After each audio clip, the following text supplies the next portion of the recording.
Mais d'abord, merci beaucoup pour cette confiance renouvelée à l'égard de vos porte-paroles. On va essayer de continuer à la mériter, cette confiance, du mieux que nous pourrons. On travaille fort pour essayer d'apporter dans l'espace public les idées, les propositions, les dénonciations de Québec solidaire. Et c'est clair qu'Andrés et moi, on va continuer à travailler dans ce sens-là.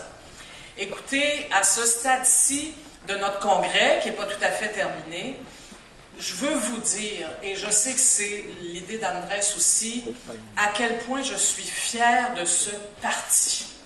À quel point je suis fière qu'encore une fois, c'est pas mon premier congrès, une sorte de sagesse collective fait en sorte qu'on termine un congrès uni, même si on ose, et c'est pas la première fois, s'aventurer sur des terrains, disons-le, complexes, difficiles, on dirait probablement politiquement dangereux, parce qu'on est observé quand on fait ces discussions-là, et pourtant on ose. Je suis convaincue que sur la base de ce que nous venons d'adopter, et là évidemment je parle de toute cette question prostitution, travail du sexe, je suis convaincue que nous allons être capables d'aller plus loin, de continuer ces débats, de le faire avec les personnes concernées, ça a été dit beaucoup en fin de semaine, de prendre politiquement et publiquement des positions courageuses. Nous sommes un parti courageux et je nous dis merci pour ça.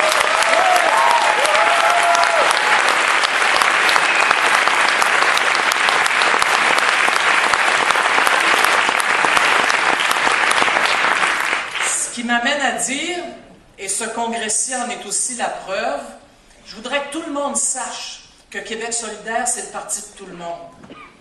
Quel que soit le sexe, l'orientation sexuelle, quelle que soit l'origine, que cette origine soit ethnique, qu'elle soit géographique, quel que soit le milieu dans lequel on vit, quelle que soit la classe sociale à laquelle on appartient, tout le monde a sa place à Québec solidaire à partir du moment où les membres, les adhérents, les adhérentes acceptent de participer à ce grand projet collectif, à cette grande aventure solidaire qui, oui, va nous amener, à un moment donné, à gouverner le Québec.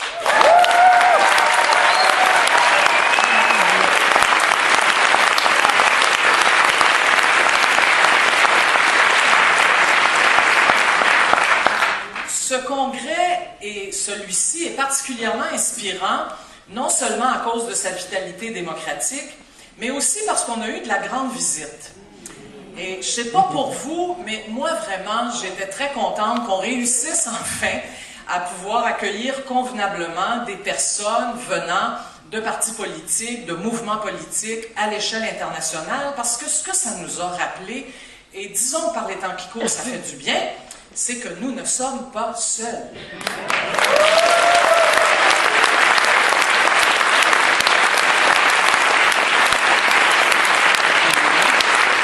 De nos amis allemands de Die Linke, qu'on parle de notre amie écossaise, et là, attendez, il faut que je le dise comme du monde, du Radical Independence Campaign, hein, l'accent s'améliore quand même, qu'on parle de Podemos, qu'on parle de Syriza, dont on devait avoir une représentante, mais ils sont un petit peu occupés à renégocier tout ce qui est autour de leur dette, qu'on parle de tous ces mouvements, de tous ces partis politiques.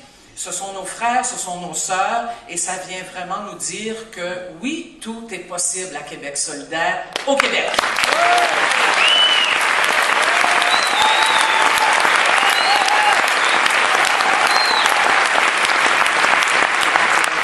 Je dois dire avoir été particulièrement frappée par les propos tenus, entre autres, hier matin, lors d'un petit déjeuner fort intéressant, les propos donc tenus par Kat Boyd sur la lutte pour l'indépendance.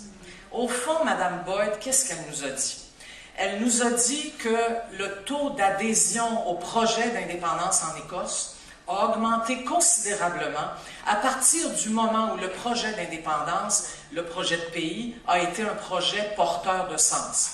À partir du moment où les indépendantistes ont accepté de travailler dans les quartiers populaires, ont accepté d'aller dans les campagnes, d'aller voir les travailleuses, les travailleurs, d'aller à la rencontre des personnes issues de l'immigration.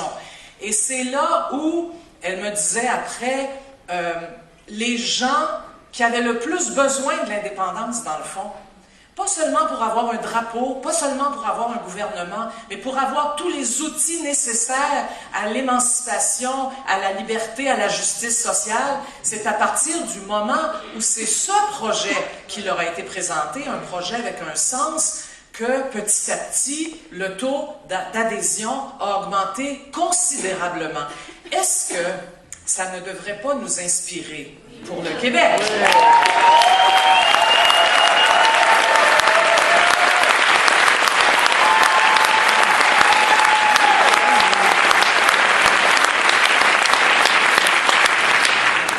Disons-le franchement, et on peut même le dire amicalement, c'est une erreur que de baser la lutte pour l'indépendance du Québec sur l'adhésion des millionnaires.